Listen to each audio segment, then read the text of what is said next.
All right, we're gonna go ahead and try to do the repair for the Otto roof with the shingle that isn't compatible. We're just gonna do this repair attempt to kind of show the condition of the roof. So I'm attempting to nail this new shingle in. Gonna lift this. I found my nail line, which is right here.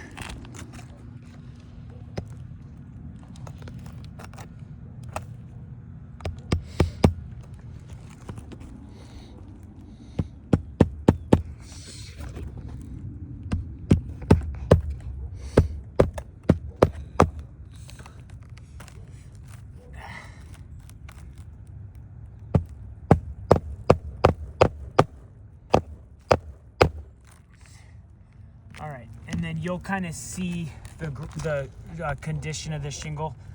When I lifted it, the granules kind of started coming off. Kind of see right there, there's a bunch of granule loss. Same thing right here. You'll see the creasing above the repair.